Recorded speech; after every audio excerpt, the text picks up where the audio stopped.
सोचो तुम एक नॉर्मल गेमर हो और नेक्स्ट सेकंड तुम उसी गेम के सबसे पावरफुल डीमन लॉर्ड बन जाओ। सबसे शॉकिंग बात, जिन्होंने मुझे कंट्रोल करने के लिए समन किया था वही मेरे सामने घुटनों पर आ गई। उनका स्लेव रिचुअल मुझ पर काम ही नहीं किया क्योंकि मेरी पावर इतनी हाई है कि पूरा सिस्टम ही ब्रेक हो जाता है। और अब जो होने वाला है वो तुमने कभी एक्सपेक्ट नहीं किया होगा। दोस्तों, अब सुनो मेरी यानी तकुमा साकामोटो की कहानी। सच बताऊं तो लाइफ में मैं एक नंबर का लोनली, डिस्गस्टिंग और पसीने से लथपथ रहने वाला स्वेटी गेमर था। पर एक दिन मेरी किस्मत ऐसी पलटी कि मैं सीधा अपने ही गेम के अंदर पहुंच गया और रातों रात दुनिया का सबसे हॉटेस्ट डीमन लॉर्ड बन गया। सोचो, कहाँ मैं एक कंप्लीट लूजर था और कहाँ अब दो सुंदर स्लेव गर्ल्स का मालिक हूँ। मैंने डिसाइड किया कि अब इस दुनिया के सारे लेवल्स क्लियर करके राज करूंगा। बात उस दिन की है जब मैं अपने फेवरेट गेम में एक स्वेटी गेमर की तरह ट्राई हार्डिंग कर रहा था और एक पीवीई मैच जीतने के बाद अपने गियर को लेवल अप करने की कोशिश में था। अचानक मेरी स्क्रीन जोर से फ्लैश हुई और मैं एक पल के लिए अंधा हो गया। जब मैंने आंखें खोली तो भाई मेरे होश उड़ गए। मैं अपने इन गेम कैरेक्टर डियाब्लो के रूप में था और मेरे चारों तरफ दो थोड़ी डम दिखने वाली लड़कियां खड़ी थीं। एक तो एल्फ थी जिसका नाम था शीरा एल ग्रीनवुड और भाई उसकी 2 ह्यूज पर्सनालिटीज देखकर कोई भी हिल जाए। दूसरी थी रेम गैलियो जो पैंथेरियन यानी कैट गर्ल होने के बावजूद थोड़ी डिम्मी और ह्यूमन मिडिट जैसी दिख रही थी। उन्होंने कोई रिचुअल किया था क्योंकि उन्हें अपने एडवेंचर के लिए एक फैमिलियर समन करना था, पर उनका समन और कोई नहीं, खुद मैं यानी डियाब्लो निकला। मैं क्रॉस रेवरी की दुनिया में खुद को देखकर शॉक था। पहले तो मैं अपने पुराने फट्टू और एंटी सोशल नेचर की वजह से एक बिच की तरह चुप रहा जब वो दोनों आपस में लड़ रही थी, पर फिर मुझे चिढ़ होने लगी कि ये मुझे बिल्कुल अटेंशन नहीं दे रही हैं। तो मैंने सीधा कमांड दिया, लड़ना बंद करो और मेरे हैरम में शामिल हो जाओ। शुरुआत में तो उन्होंने मना किया, पर कुछ मैजिक की वजह से उन्हें मेरी बात माननी ही पड़ी। तभी उनके गले में अचानक कॉलर्स आ गए और वो दोनों कंफ्यूज हो गईं क्योंकि वो कॉलर तो मेरे गले में आने चाहिए थे। तब मुझे याद आया कि भाई मैंने तो एंटी मैजिक रिंग पहनी है। ये रिंग ना सिर्फ मुझ पर होने वाले मैजिक को जीरो कर देती है बल्कि उसे रिफ्लेक्ट भी कर देती है। फिर हम लोग टाउन गए ताकि एडवेंचर गिल्ड में रजिस्टर हो सके और एक कमरा ले सके। जब हम उस कर्स को हटाने का तरीका ढूंढ रहे थे तभी दरवाजे पर दस्तक हुई। एक मेज अपने चमचों के साथ अंदर आई और अपना इंट्रो दिया एज सेलेस्टीन बॉडलेयर, जो इस टाउन की चीफ मेज थी। उसने कहा कि वो उस मिडिट से बात करना चाहती है। हम नीचे गए और खाने के टेबल पर सेलेस्टीन रेम से बहुत ही क्रिप्टिक तरीके से बातें करने लगी। मैंने बीच में टांग अड़ाई तो उसके एक चमचे ने मुझे बहुत रूडली चुप करवा दिया। मैंने उसे देखा और मन ही मन कसम खाई कि बेटा तेरा तो सिस्टम हैंग करूंगा और तुझे अपनी बिच बनाऊंगा। पर इससे पहले सेलेस्टीन ने हमें रोका और वहाँ से निकल गई। मैंने रेम से उस राज के बारे में पूछा पर उसने बताने से मना कर दिया। फिर क्या था, मैं उसे उठाकर कमरे में ले गया और उसके हाइपर सेंसिटिव कैट ईयर्स के साथ खेलने लगा। रेम रोते हुए कहा कि उसे डर है कि मैं उसे छोड़ दूंगा, पर मैंने हीरो बनकर कहा, मैं यहाँ का सबसे पावरफुल बंदा हूँ, मैं तुम्हें कभी नहीं छोड़ूंगा। रेम एकदम खुश हो गई और उसकी आंखों में आंसू आ गए। उसने आखिरकार राज खोल ही दिया कि उसके अंदर असली डीमन लॉर्ड क्रेब्स कल्म की सोल कैद है। मुझे ये नाम याद आया क्योंकि गेम में इसका जिक्र था, पर ये कभी सामने नहीं आया था। इसलिए जब मैं गेम का सबसे पावरफुल प्लेयर बना तो मैंने खुद डीमन लॉर्ड का क्राउन पहन लिया था। उसने बताया कि सेलेस्टीन उसके अंदर से डीमन लॉर्ड को निकालने की कोशिश कर रही है क्योंकि अगर रेम मर गई तो डीमन लॉर्ड आजाद हो जाएगा और पूरे देश में तबाही मचा देगा। मैंने उसे वादा किया कि मैं कोई रास्ता ढूंढ लूंगा और फिर मैं अकेले वॉक पर निकल गया। रास्ते में मुझे वही बिचेस का ग्रुप मिला जो सेलेस्टीन के पीछे घूम रहा था। वो लोग नशे में धुत लग रहे थे और मेरी इंसल्ट करने लगे। उनमें से एक ने लेवल 30 का सैलामेंडर समन किया जो आम लोगों के लिए बहुत हाई लेवल होता है और उसने मुझ पर हमला कर दिया। उस सैलामेंडर ने मुझ पर आग थूकी, पर मुझे घंटा फर्क नहीं पड़ा क्योंकि मेरे लिए लेवल 30 तो बच्चों का खेल है। मैं उस आग के बीच से निकलकर सैलामेंडर की तरफ बढ़ा और एक्सप्लोजन मैजिक से उस जानवर का नामो निशान मिटा दिया।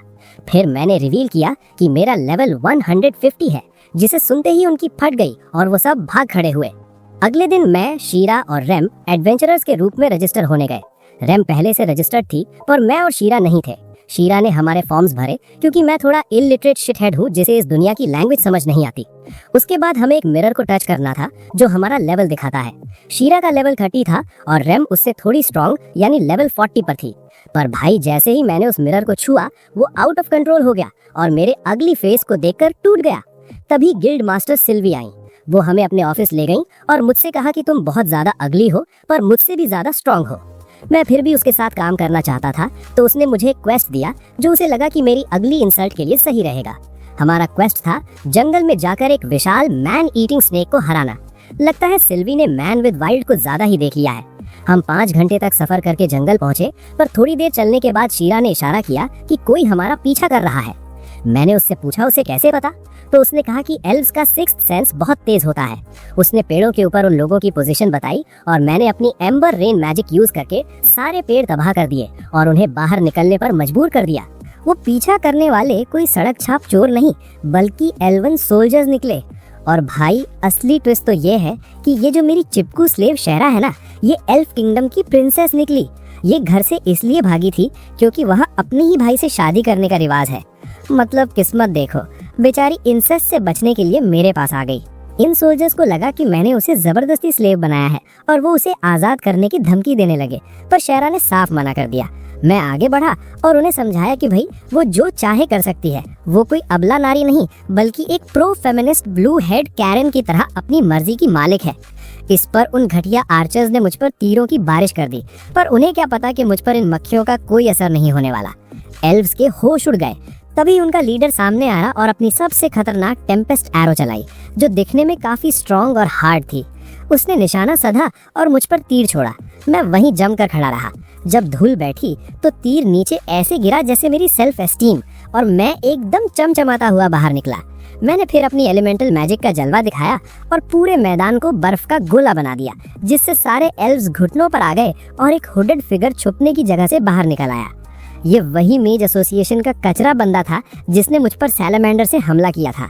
उसने ये पूरा क्वेस्ट सिर्फ मुझे धोखे से मारने के लिए सेट किया था। जैसे ही मैंने उसे पहचाना, वो एक बिच की तरह दुम दबाकर भाग गया। मैंने एल्व्स को वार्न किया कि दोबारा शक्ल मत दिखाना, और हम वापस अपने टैवर्न आ गए अगले मिशन के इंतजार में। अगले दिन सिल्वी ने हमें एक और क्वेस्ट दिया। वो भी मेज एसोसिएशन से ही था, पर इस बार वादा किया कि ये धोखा नहीं हो सकता क्योंकि ये खुद सेलेस्टीन यानी सेल्स ने दिया है। मैंने क्वेस्ट एक्सेप्ट किया, पर रेम इस मिशन पर नहीं जाना चाहती थी, तो मैंने उसे वहीं छोड़ा और शेरा को लेकर निकल गया। बाहर निकलते ही हमारी टक्कर एक नए हीरो से हुई, एमिल। सोने के आर्मर में लदा हुआ ये बंदा इस गिल्ड का सबसे बड़ा फाइटर बनता है। उसने मुझे चैलेंज किया क्योंकि उसे लगा मैंने शेरा और रेम को कैद कर रखा है। मैंने चैलेंज एक्सेप्ट किया और फाइट शुरू। एमिल ने स्टैंस लिया और अपनी तलवार चलाते हुए मुझ पर लपका, पर मैंने बड़े आराम से उसे ब्लॉक करके पीछे ढकेल दिया। एमिल थोड़ा हिल गया, पर उसने फिर से पोजीशन ली और एक मैजिक स्पेल पढ़ने लगा। पर इससे पहले कि वो अपना मंत्र पूरा करता, मैंने अपनी वॉन्ड उसके सर पर दे मारा और फाइट जीत गया। एमिल दोबारा लड़ना चाहता था, पर शेरा और रेम ने उसे समझाया कि भाई ये मेरा समन है। तब जाकर वो हंसा और हमें छोड़कर चला गया। शेरा और मैं अपने सफर पर निकले और उस महल पहुंचे जहां हमें रिफ्रेशमेंट्स डिलीवर करने थे। पर वहां पहुंचते ही लगा कि मामला गर्म है। हर एक गार्ड दीवारों पर था और सबकी फटी पड़ी थी। मैंने पूछा क्या सीन है, तो एक सोल्जर ने बताया कि 100 फॉलन शैतानी डीमंस महल की तरफ बढ़ रहे हैं। मैं हैरान था क्योंकि फॉलन तो आमतौर पर बॉस लेवल डीमंस होते हैं जो कभी ग्रुप में हमला नहीं करते। मुझे पता था कि ये फट्टू सोल्जर्स एक सिंगल फॉलन को भी नहीं मार पाएंगे, तो मैंने वॉलंटियर किया उनके लिए लड़ने का। ब्रिज बंद कर दिया गया और मैं अकेला ब्रिज पर डट गया। पहला फॉलन मुझ पर हमला करने आया, पर मैंने एक मैजिक ब्लास्ट मारा कि वो उड़ता हुआ दूर जा गिरा। बाकी शॉक हो गए, पर फिर भी एक एक करके मुझ पर टूट पड़े। जब मैंने 30 फॉलन को नरक पहुंचा दिया, तो उनकी कमांडर सबसे तगड़ी लैंसर एडलगार्ड ब्रिज पर आई। उसने अपना इंट्रो दिया एज एडलगार्ड और बिना वक्त बर्बाद किए बिजली की रफ्तार से मुझ पर लपकी। वो फ्लैम्बॉयंट इडियट मुझ पर लगातार हमले कर रही थी, पर मैं बिना काउंटर अटैक किए बस डॉज कर रहा था। मैंने उसे कहा, मैडम अपना सबसे खतरनाक अटैक दिखाओ, ये छोटे मोटे निशान तक नहीं लगा पाएंगे। उसने गुस्से में अपनी पूरी ताकत झोंक दी और अपनी लैंस से मुझ पर 3 बार भयानक प्रहार किए। इस बार मैं हिला तक नहीं और सारे हिट्स अपनी बॉडी पर झेले, सिर्फ इसलिए ताकि उसका और बाकी फॉलन का हौसला टूट जाए जब वो देखें कि उनका सबसे बड़ा अटैक भी मेरा कुछ नहीं बिगाड़ सका। धूल साफ हुई और मैं बिना किसी खरोच के बाहर निकला। हालांकि सच तो ये है कि पहली बार मुझे थोड़ा कुछ महसूस हुआ था।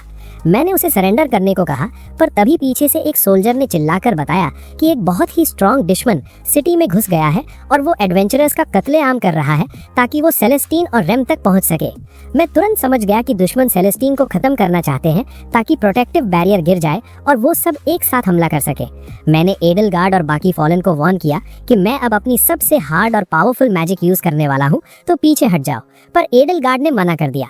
फिर क्या था, मैंने अपनी एक ऐसी शक्ति यूज की जो इतनी खतरनाक थी कि रास्ते में आने वाली हर चीज को राख बना दिया। एडलगार्ड को छोड़कर सारे फॉलन ढेर हो गए और वो भी जख्मी होकर पीछे हट गई। मैंने बिना टाइम वेस्ट किए शेरा को पकड़ा और अपनी टेलीपोर्टेशन मैजिक यूज करके सीधा टाउन में प्रकट हो गया। वहां का नजारा देखकर मेरा खून खौल गया। 2-3 दर्जन एडवेंचरर्स की लाशें बिछी थीं और बेचारा एमिल जख्मी होने के बावजूद उन शैतानी फॉलन से लड़ रहा था ताकि सेलेस्टीन और रैम को बचा सके। मुझे इतना गुस्सा आया कि मैं एमिल के आगे जाकर खड़ा हो गया और उन फॉलन को साफ कह दिया, बेटा आज तेरा आखिरी दिन है। उसने मुझ पर अपनी मैजिक बुलेट चलाई, पर मैंने उसे रिफ्लेक्ट करके कॉपी कर लिया और उल्टा उसी को अधमरा कर दिया। फिर उसने एक स्पेशल एबिलिटी यूज की जिससे दुश्मन पर ग्रेविटी बढ़ जाती है, पर मेरी रिंग ने उसे फिर से रिफ्लेक्ट कर दिया। मैंने वही ग्रेविटी उस पर डबल फोर्स से थोप दी और उसे जमीन में ऐसा गाड़ा कि वो मरने की कगार पर पहुंच गया। वो कजरा मुझसे रहम की भीख मांगने लगा, पर मैंने अपनी सीलिंग मैजिक यूज की और उस डीमन को हमेशा के लिए डार्क रेल्म में लॉक कर दिया। निकल यहाँ से। अगले दिन सिल्वी हमारे कमरे में घुसी और बताया कि एल्फ किंगडम ने 10 दिन का अल्टीमेटम दिया है। अगर शेरा वापस नहीं आई तो वो ह्यूमंस के खिलाफ जंग छेड़ देंगे। वो गिड़गिड़ाने लगी कि मैं इस वॉर को रोकने का क्वेस्ट एक्सेप्ट कर लूं और मैंने डीमन लॉर्ड वाला स्वैग दिखाते हुए हाँ कह दिया। सिल्वी हम तीनों को इस शहर के लॉर्ड के पास ले गई जो खुद एक खतरनाक पावरफुल बंदा है, ताकि एल्फ्स के बारे में और इन्फो निकाल सके। रास्ते में उसने मुझे वार्न किया कि भाई लॉर्ड के सामने अपनी जुबान पर लगाम रखना, वो बहुत स्कैरी आदमी है और उसकी पावर आज तक कोई नाप नहीं पाया। ये सुनते ही मेरी फट गई। दोस्तों तुम्हें तो पता ही है मैं बातें करने से कितना डरता हूँ। शाय माइक्रो रिएक्शन, ऊपर से ये स्कैरी लॉर्ड वाला चक्कर। हम एक विशाल मैंशन में घुसे जहाँ लॉर्ड एक बड़ी टेबल के पीछे बैठा था। सिल्वी ने डरते डरते उसे ग्रीट किया और मेरा इंट्रो दिया कि ये है डियाब्लो, अब तक का सबसे तगड़ा एडवेंचरर जो हमारी इस वॉर को रोकने में मदद करेगा। उसने बस हमारी तरफ देखा और ठंडे दिमाग से बोला, जाओ और इस कचरे को साफ करने का रास्ता ढूंढो। सिल्वी ने थोड़ी और इन्फो मांगी, पर उसने एकदम कोल्डली जवाब दिया कि जो बताना था बता दिया। सिल्वी ने आखिरी कोशिश की और इंट्रो एक्सचेंज करने को कहा। उसने एक गहरी सांस ली, खड़ा हुआ और बोला कि वो इस शहर का सर्वशक्तिशाली लॉर्ड है और उसका हर हुक्म पत्थर की लकीर है। लड़कियों ने अपना इंट्रो दिया और फिर आई मेरी बारी। शेरा और रैम डर रही थी कि कहीं मैं कुछ रूडली ना बोल दूं, पर उन्हें क्या पता कि अंदर से मेरी हालत पतली है और मैं सोच ही नहीं पा रहा कि क्या बोलूं। मैंने किसी तरह अपना नाम ठुकलाया और मन ही मन खुश हुआ कि चलो थोड़ी तो बात की, पर एक्साइटमेंट में मैंने उल्टा लॉर्ड को ही धमकी दे दी जब उसने कहा कि डियाब्लो किसी एजी टीनेजर जैसा नाम लगता है। उप्स, ज्यादा हो गया क्या? लॉर्ड ने मेरी बदतमीजी को इग्नोर किया और मुझे जिम्मेदारी दी कि शहर को हर हाल में बचाना है। उसने मैप की तरफ इशारा करते हुए बताया कि एल्व्स एक झील के पास घने जंगलों में छुपे हैं और उनकी ताकत लगभग 100 लोगों की है। सिल्वी ने कहा कि ये तो बहुत कम है, पर लॉर्ड ने समझाया कि बात नंबर्स की नहीं, उनकी स्ट्रैटेजी की है। एल्व्स जंगल के राजा होते हैं। वो पेड़ों में ऐसे छुपते हैं कि उन्हें देखने से पहले ही वो तुम्हारी पूरी प्लेटून का कत्लेआम कर देंगे। उसने कहा कि अगर वो खुद अपनी आर्मी लेकर गया तो बेमतलब के ढेरों सोल्जर्स मारे जाएंगे, इसलिए वो मुझे भेज रहा है क्योंकि मैं एक कास्टर हूँ। मैंने उसकी तरफ शैतानी नजरों से देखा और पूछा कि क्यों, काम निकालने के बाद मुझे कचरे की तरह फेंकने का इरादा है क्या? पर लॉर्ड में ऐसा कुछ भी होने से मना किया और कहा कि अगर मैं शेरा को उन्हें सौंप दूं तो जंग की नौबत ही नहीं आएगी। मैंने साफ इनकार कर दिया और कहा कि ये शेरा की अपनी चॉइस है। लॉर्ड ने शेरा से पूछा कि वो ये ऐशो आराम की जिंदगी छोड़कर एडवेंचरर क्यों बनना चाहती है। शेरा ने हिम्मत से जवाब दिया कि वो सिर्फ अपनी ब्लड लाइन के लिए नहीं जाना चाहती, वो अपनी खुद की पहचान बनाना चाहती है और उस ताज के नीचे दबना नहीं चाहती। लॉर्ड को बात समझ आ गई और उसने कहा कि उसे फर्क नहीं पड़ता जब तक जंग टल जाए। उसने कहा कि हमारे साथ एक रॉयल एमिसरी जाएगी और इंट्रोड्यूस करवाया अलीशिया को, एक चश्मिश नर्डी नाइट लड़की। उसने दावा किया कि वो एक स्टेट नाइट है, जिससे हम सब हैरान रह गए क्योंकि स्टेट नाइट सिर्फ बहुत ज्यादा टैलेंटेड लोगों को बनाया जाता है। उसने रेम की तरफ देखा और इशारा किया कि उसे पता है कि उसके अंदर असली डीमन लॉर्ड कैद है। फिर बात पलट दी कि ये तो बस मेरा एक अंदाजा था और कहा कि वो कभी भी मदद मांग सकती है। फिर वो सिल्वी के पास गई और उसे पैसों से भरा एक बड़ा थैला थमा दिया। ये पिछले हादसे में मारे गए एडवेंचरर्स का हर्जाना रेपरेशंस था। और भाई अगले ही पल वो शेरा के पास पहुंच गई और उससे दोस्ती कर ली, ये कहकर कि वो उसे उसके भाई से बचाने की पूरी कोशिश करेगी। मैं तो हैरान रह गया इस औरत की कम्युनिकेशन स्किल्स देखकर। मेरे लिए तो 2 शब्द बोलना पहाड़ है और इसने कुछ ही मिनटों में सबका भरोसा जीत लिया। भाई असली रिश्त तो इसके पास है। तो दोस्तों, क्या ये चश्मिश नाइट हमारी दोस्त है या दुश्मन? वो चश्मिश नाइट अलीशिया मेरे पास आई और पिछली 2 बार शहर को बचाने के लिए मेरा शुक्रिया अदा करने लगी। वो कहने लगी कि वो हमेशा मेरी मदद के लिए तैयार रहेंगी। अब दोस्तों, सच तो ये है कि मैं अंदर से थोड़ा डर गया। मुझे लगा ये इतनी शरीफ और नेक बंदी कहीं मेरे इस डीमन लॉर्ड वाले मास्क के आर पार ना देख ले। तो मैंने थोड़ा चौड़ में आकर जवाब दिया, बेटा अगर अपनी जान प्यारी है तो जरा तमीज से बात किया कर। पर अलीशिया ने तो उल्टा मुझसे माफी मांग ली और कहा कि वो ये गलती दोबारा नहीं करेगी। भाई ये तो बहुत ही ज्यादा सीधी निकल गई। हम सब उस मैंशन से बाहर निकले और शहर में घूमने लगे। रेम ने मुझसे पूछा कि हम जंगल क्यों नहीं जा रहे। मैंने उसे समझाया कि भाई मुझे अपने लिए एक नया स्टाफ यानी कि डंडा खरीदना पड़ेगा। असल में इस दुनिया के लोग इतने फट्टू और कमजोर हैं कि मुझे डर लगता है कहीं मेरी ओवरवेलमिंग पावर से गलती से किसी का कत्लम न हो जाए। इसलिए मैंने सोचा कि अपनी मैजिक को कंट्रोल करने के लिए एक थोड़ा वीक स्टाफ ले लेता हूँ। मैंने एक बड़ा सा स्टाफ खरीदा जो दिखने में बिल्कुल एक साइथ यानी मौत के फरिश्ते का कुल्हाड़ी जैसा लग रहा था और फिर हम शहर की तरफ निकल पड़े। जब शेरा एक्साइटमेंट में थोड़ा आगे निकल गई तो अचानक किसी ने स्मोक बम फेंका और उसे किडनैप करने की कोशिश की। मैंने उसकी आवाज सुनी और तुरंत अपना स्टाफ घुमाकर धुएं को साफ किया तो देखा कि 2 डॉर्फ बाउंटी हंटर्स उसे उठाकर भाग रहे हैं। हमने उनका पीछा किया पर 2 और डॉर्फ्स ने हमारा रास्ता रोक लिया। लेकिन दोस्तों मेरा मूड इन फालतू की नौटंकी का बिल्कुल नहीं था। मैंने उन्हें एक ही झटके में दीवार पर चिपका दिया। पर इससे पहले कि मैं कुछ करता एक और बंदा पीछे से कुल्हाड़ी लेकर मुझ पर टूट पड़ा। शुक्र है अलीशिया सही टाइम पर टपक गई और अपनी तलवार से उसका हमला रोककर उसे दूर फेंक दिया। आखिरी गुंडे को रैम ने एक गली में ढूंढ निकाला और उसे मार मार कर नरक का पहुंचा दिया। मुझे समझ आ गया कि लड़कियां मामला संभाल लेंगी तो मैं पूरी रफ्तार से शेरा के पीछे भागा और उन किडनैपर्स को एक गली में घेर लिया। वो फिर भी भागने लगे पर तभी हमारा गोल्डन बॉय एमील वहां प्रकट हुआ और उन्हें ढेर करके शेरा को बचा लिया। हमने उन सारे बाउंटी हंटर्स को एक साथ ढेर कर दिया और शेरा ने एमील का शुक्रिया अदा किया।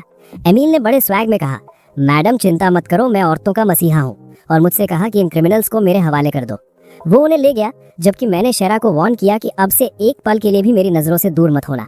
हमने जंगल वाला प्लान कल पर टाल दिया और कुछ खाने निकल गए। अगली सुबह सेलेस्टीन अपने चमचों के साथ गिल्ड पहुंची और हमारे साथ ब्रेकफास्ट किया। उसने बताया कि उसे उन स्लेव कॉलर्स को हटाने का कोई सुराग मिला है।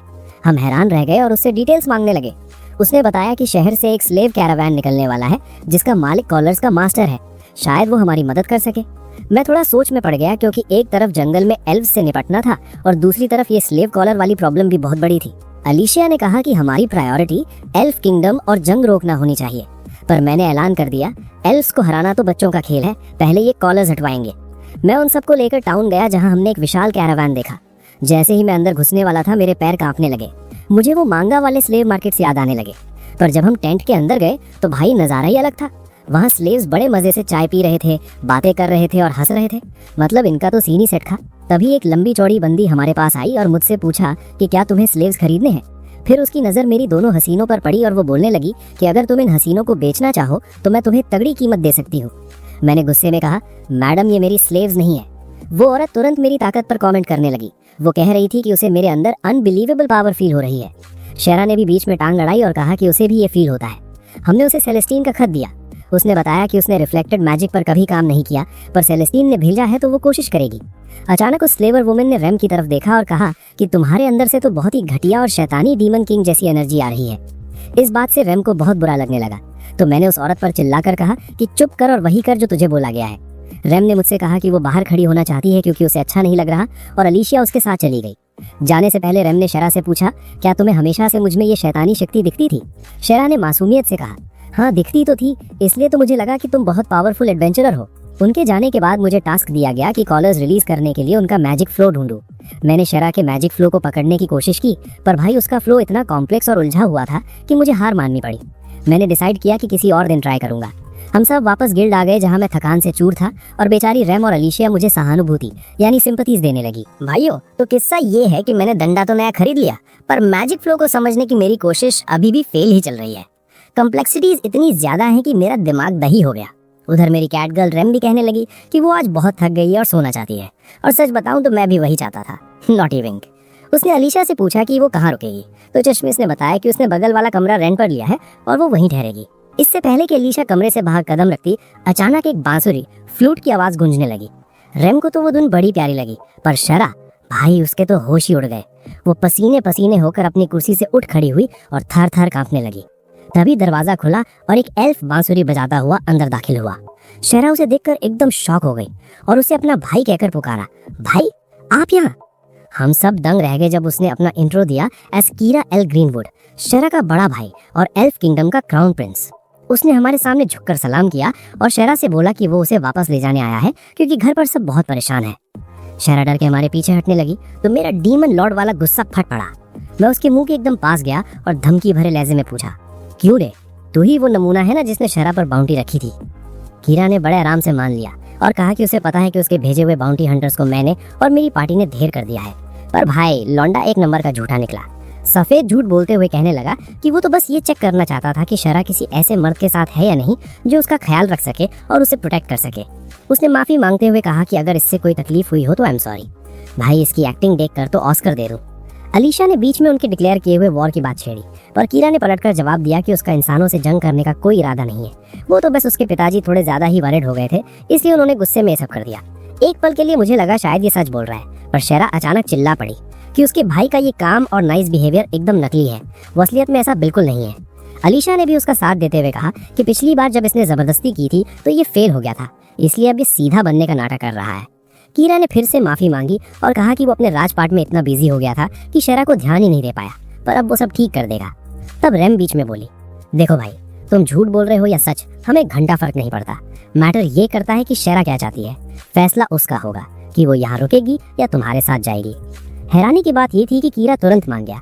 उसने कहा कि शेरा की फीलिंग्स ही सबसे ज्यादा मैटर करती हैं। उसने बिन बुलाए मेहमान बनकर आने के लिए माफी मांगी और कहा कि शेरा अभी थोड़ी इमोशनल है, इसलिए वो कल फिर आएगा उसका फाइनल डिसीजन जानने के लिए। मैंने उससे पूछा, और अगर इसने मना कर दिया और मेरे पास रुकने का फैसला किया तो क्या तुम फिर भी जंग छेड़ोगे? कीरा ने तुरंत कहा कि ऐसा कुछ नहीं होगा, अगर वो रुकना चाहती है तो वो अपनी आर्मी लेकर चुपचाप वापस निकल जाएगा। पर जाते जाते उसने मुझसे भी वही सवाल पूछा, और अगर शेरा ने मेरे साथ आने का फैसला किया तो तुम क्या करोगे? मैंने स्वैग में जवाब दिया, ऐसा तो कभी होने वाला नहीं है, पर फिर भी अगर वो जाना चाहे तो मैं उसे खुशी खुशी जाने दूंगा। उस रात शेरा को नींद नहीं आ रही थी, वो खिड़की के बाहर तारे गिनते हुए ईमो हो रही थी। रेम जगी और उन दोनों के बीच बातें शुरू हुई। रेम ने पूछा कि क्या उसे अपने भाई के बदले हुए बिहेवियर पर भरोसा है। शेरा ने कहा उसे कुछ समझ नहीं आ रहा। जब रेम ने उसके फैसले के बारे में पूछा तो शेरा ने साफ कह दिया कि वो कभी वापस नहीं जाएगी और रेम और मेरे डियाब्लो के साथ ही रहेगी। उसने बताया कि उसका गोल एक एडवेंचरर कैफे खोलना है जहां वो बाकी एडवेंचरर्स को खाना पीना सर्व करेगी और उनकी एडवेंचरस कहानियां सुनेगी। उसने कहा हम दोनों मेट बन जाएंगे और डियाब्लो बारटेंडर बन जाएगा। Naughty imagination. रेम मुस्कुराई तो सही, पर फिर थोड़ी सैड हो गई क्योंकि उसके अंदर का डीमन लॉर्ड वाला बोझ उसे ये सब सपने देखने से रोक रहा था।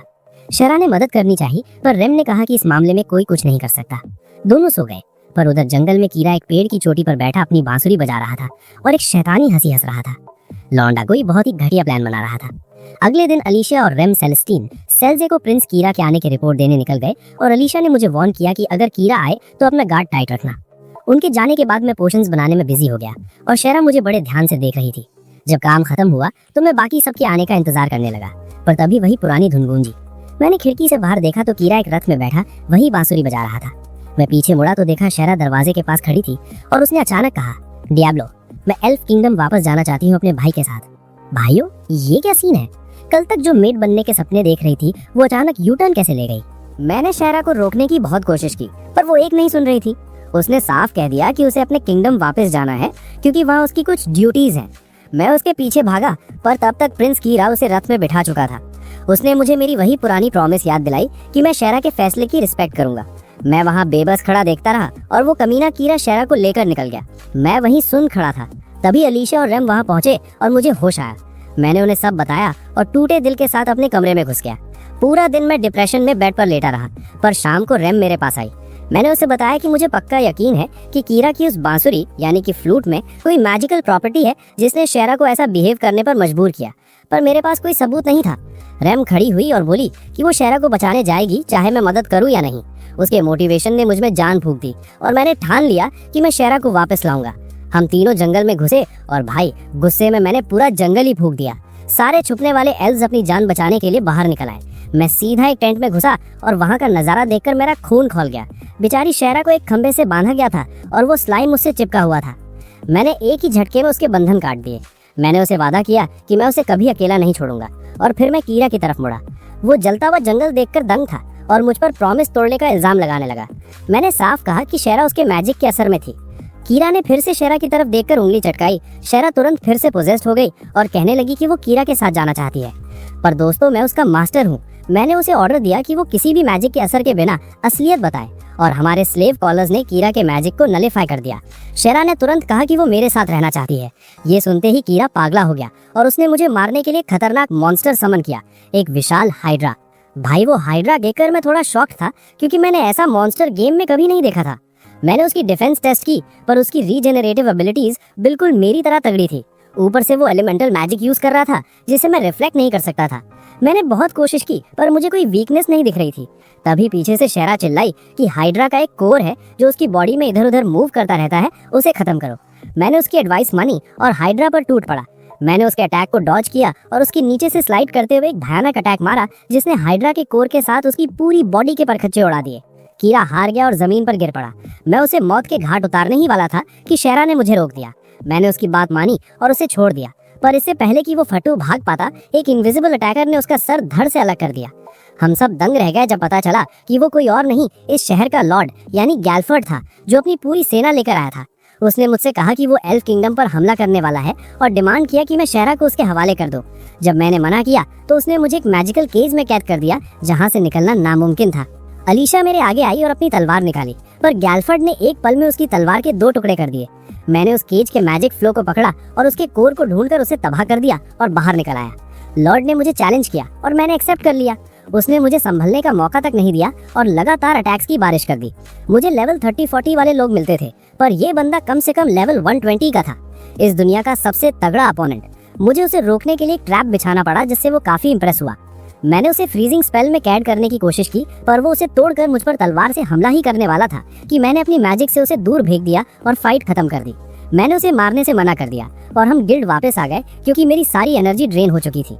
कुछ दिनों बाद जंगल में रैम और शेरा एक नदी में नहा रही थी। तभी मुझे रैम के चिल्लाने की आवाज सुनाई दी। मैं भागा और देखा कि एडलगर्ड ने रैम को पकड़ा हुआ है।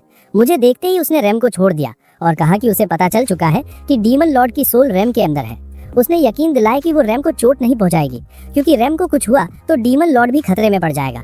दोस्तों, मैंने और एडलगर्ड ने एक पैक्ट किया। उसने वादा किया कि वो मुझे सिखाएगी कि रैम को बिना नुकसान पहुंचाए डीमन लॉर्ड की सोल कैसे आजाद करनी है। बस शर्त ये थी कि मैं डीमन लॉर्ड को आजाद होने दूं। मैंने हाँ कह दिया क्योंकि मुझे पूरा कॉन्फिडेंस था कि डीमन लॉर्ड के बाहर आते ही मैं उसकी ऐसी क्लैपिंग करूंगा कि वो याद रखेगा। तो भाइयों, उस फ्लैम्बॉयंट एडलगार्ड ने मुझे 2 दिन बाद स्टारफॉल टावर पर मिलने को कहा था।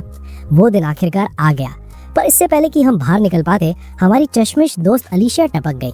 उसने वार्न किया कि जितना हो सके अंदर ही रहो, क्योंकि शहर में एक बहुत ही हाई लेवल का इंपीरियल नाइट आया है जो पैलेडिन के रूप में काम करता है। पर किस्मत देखो, इससे पहले कि अलीशिया हमें वापस अंदर ले जा पाती, हमारा सामना उसी पैलेडिन और उसके चमचों से हो गया। भाई, वो बंदा मुझे देखते ही मेरा मजाक उड़ाने लगा कि तू खुद को डीमन लॉर्ड कहता है। जब रैम ने बीच में बोलने की कोशिश की तो उसने अपनी स्पेल यूज करके बेचारी को जमीन पर पटक दिया। ये देखकर मेरा दिमाग घूम गया। मैंने उसकी स्पेल पहचान ली और उसे ऐसी धमकी दी कि उसकी फट गई और उसने रैम को छोड़ दिया। फिर वो मेरी तरफ मुड़ा और मुझ पर पेट्रिफिकेशन स्पेल चला दिया, यानी पत्थर बनाने वाला जादू। पर उस गधे को ये नहीं पता था कि मेरे पास एंटी मैजिक रिंग है। मैंने आराम से स्पेल रिफ्लेक्ट कर दी। पैलाडिन के होश उड़ गए जब वो खुद ही धीरे धीरे पत्थर में बदलने लगा। उसके चमचे तुरंत उसे उठाकर वहां से 9-2-11 हो गए। मैंने थोड़ा स्वैग में कहा कि चिंता मत करो, ये स्पेल थोड़ी देर में उतर जाएगी, ये ठीक हो जाएगा। फिर मैं बाकी सबके साथ अपने कमरे में वापस आया, जहां रैम ने अलीशिया को मेरे और एडलगार्ड के बीच हुए उस पैक्ट के बारे में सब बता दिया। आखिरकार मैं सबके साथ स्टारफॉल टावर पहुंचा, जहां एडलगार्ड पहले से हमारा इंतजार कर रही थी। उसने रैम को एक पत्थर की टेबल पर लेटने को कहा और मुझे सिखाया कि रैम को नुकसान पहुंचाए बिना डीमन लॉर्ड को कैसे आजाद करना है। मैंने रैम की बॉडी के अंदर उस मैजिकल कोर को ढूंढ निकाला और डीमन लॉर्ड को आजाद कर दिया। पर भाई, जो बाहर निकल कर आया उसे देखकर सबके जबड़े नीचे गिर गए। असली डीमन लॉर्ड क्रेब्सकाल्म यानी क्लेम कोई भयानक राक्षस नहीं, बल्कि एक छोटी सी मासूम बच्ची निकली। वो एकदम नाइव और भोली थी। जब शेरा ने उससे कहा कि अगर तुम इंसानों को नहीं मारोगी तो मैं तुम्हें बिस्किट्स खिलाऊंगी, तो वो तुरंत मान गई। मतलब इतनी सस्ती डील। एडलगार्ड भी थोड़ा हैरान थी, पर उसने अपनी क्वीन के फैसले की रिस्पेक्ट की। मैं तो धर्म संकट में फंस गया, क्योंकि वो बच्ची मुझसे लड़ना ही नहीं चाहती थी। उसका कहना था कि उसके पास मुझसे भिड़ने की कोई वजह ही नहीं है। तो दोस्तों, फिलहाल मैंने डिसाइड किया कि मैं उसे अपने साथ ही वापस ले जाता हूँ। तो भाइयों, क्या ये नन्ही डीमन लॉर्ड हमेशा ऐसे ही शरीफ रहेगी, या बिस्किट खत्म होते ही अपना असली रूप दिखाएगी? हम लोग स्टारफॉल टावर से वापस आ ही रहे थे कि हमारे सामने एक विशाल फॉलन गरगोर प्रकट हो गया। उसने नन्ही डीमन लॉर्ड के सामने घुटने टेके और पूछा, मालिक, हम इन इंसानों का कत्लम कब शुरू करेंगे? पर मेरी भोली क्लेम ने उसे कंफ्यूज होकर देखा और साफ बोल दिया कि वो एक भी इंसान को नहीं मारेगी, क्योंकि अगर ऐसा किया तो उसे बिस्किट्स नहीं मिलेंगे। Not a reaction.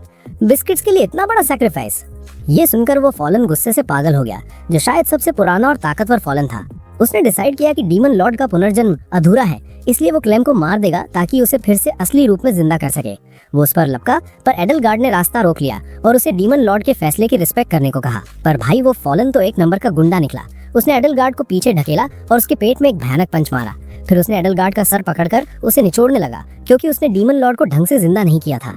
इससे पहले कि वो एडलगार्ड को खत्म करता, मैंने अपनी मैजिक से उस पर हमला किया, जो उसने डॉज कर दिया। वो मेरी तरफ भागा, पर मैंने उसके पैरों के नीचे एक मैजिकल माइंड बिछा दी, जो फट गई। हैरानी की बात ये थी कि उस पर घंटा फर्क नहीं पड़ा और वो फिर से मेरे पीछे पड़ गया।